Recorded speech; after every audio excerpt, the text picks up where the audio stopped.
Good morning, students.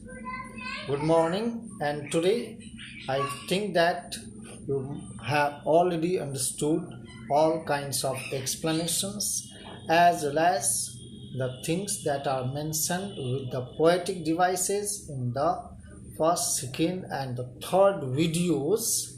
And in this very fourth video, I will try to convince you about the question answers and the probable questions that may be asked, so that you will pay more attention to it.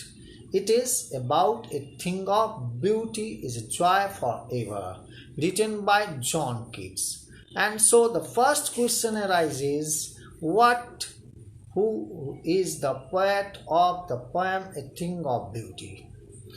Written, what is John Keats? What kind of poet was he? He was a British romantic poet. What he wanted to be trained to be? As a surgeon. But what did he decide later on? To become a poet. To just devote his time to poetry. So here you can write, from which book is this poem taken? That is Endymion. What kind of poem is the Endymion? That is an epic poem. So what is kind of poetry he writes? A romantic poet. What is the legend based on? The legend is based on the Greek stories. So here, what is Endymion? A beautiful young shepherd. So here, where does he live? Mount Latmus. What is the vision of? Vision of Cynthia. Who is Cynthia? The moon goddess. The enchanted youth resolves his life. So here, I have just taken some of the questions from there. And from the next one, I will also take some of the questions that you will hear and try to understand. What is a joy forever? A thing of beauty is joy forever. Next line. What is that? Explain its loveliness increases. Means if we see the beautiful objects, that multiplies our loveliness, and anything that is beautiful always keeps us mirthful. So here it will pass, it will never pass into nothingness. What will keep us bound? Means a bower quiet for us. Means the city plants, the trees that grow there can provide us something like that. So here you have to understand these things. Identify the phrase which says it is immortal. What is that phrase? That you have to understand. So pass into nothingness but will keep bower quiet for us. Always sweet dreams. So here you have to understand. Moreover, there are some textual questions. There are 7 textual questions that you must know how to answer. First question is this: list the things of beauty mentioned in the poem. The things of beauty that John Keats refers to in this poem are the sun, the moon, the trees, the innocence of the sheep, the blooming daffodils in the meadows, and the musk roses blooming, the mass of ferns and the clear streams among mountains are the beautiful things that are mentioned in this poem. Next question is this: list the things that cause sufferings and pain. What are they? The things that cause sufferings and pain are despondency, lack of noble nature, good nature, gloomy days, sad days, or someone when died over darkened ways.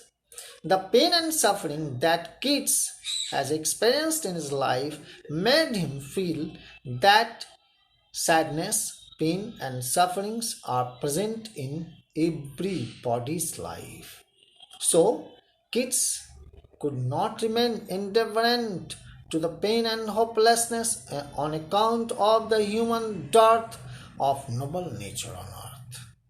That's why the hostile and inhuman attitude of human being makes his days gloomy and darken his days. So one should live in the company of noble deeds, noble men, and so we should always imbibe the good qualities in our life. Next, number 3. What does the line, therefore are we reading a flowering band to bind us to earth, suggest to you? Here, man has always shared a special bond with all kinds of beautiful things. He always craves to have beautiful things, whether it is the women or the beautiful flowers or the comfortable things, enjoyable moments. There's a lot of pain and suffering too. This can be enjoyed by treasuring the happiness and joy that beautiful things give us. When man lives for beauty, seeks and experiences it, but Keats believes that man and nature are woven into an unbroken bond. He believes that beautiful things present around us are like beautiful flowers, and we should read them into a flowery band and keep us connected to the earth. So, whenever we are in gloom, we should remember those moments to keep us alive and feel energized. What makes human beings love life in spite of having troubles and sufferings? Fourth number question it is. Life is to be lived with a meaning. There are so much sufferings that we have to find a way to live. We have to make our existence meaningful. Something beautiful happens that removes all the gloom and darkness. And what does it bring? It brings love and happiness. It removes all kinds of sadness and troubles. So, nature is the best healer. It helps man to bear all kinds of sorrows and strengthens the belief to continue living despite all sufferings. Next, number 5 number question, it says, why is grandeur associated with the mighty dead? Here, grandeur is associated with mighty dead because certain tombs and other grand constructions are created in the memory of the dead. Means someone who has done so good acts that the human beings express their love and respect and honor for him. In his memory, they create such beautiful tombs and the statues.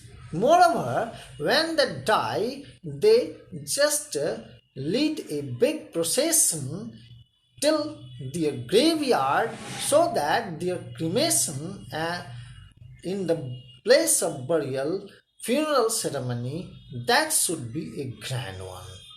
That the poet wishes.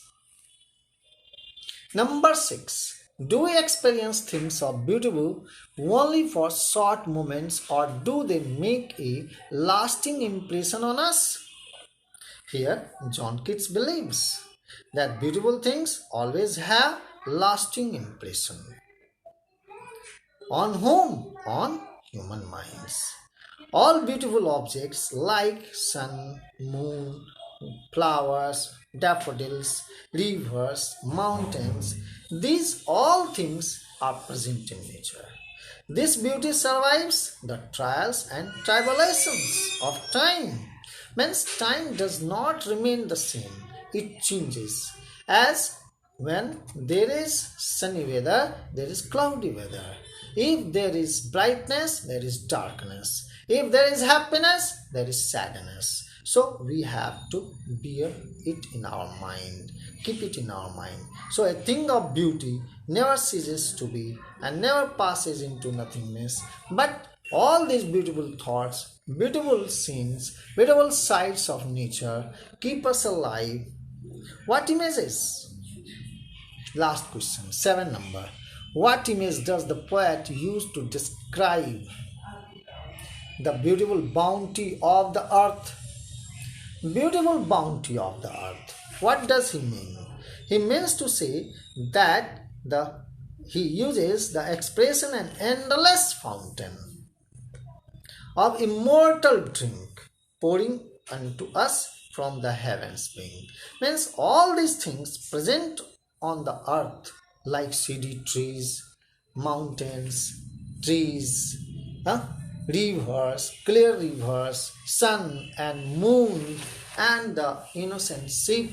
These all things make our life with bountiful, beautiful things. So here the poet has really expressed the sense very truly. Thank you, all of you. Thank you for watching my video. Thank you.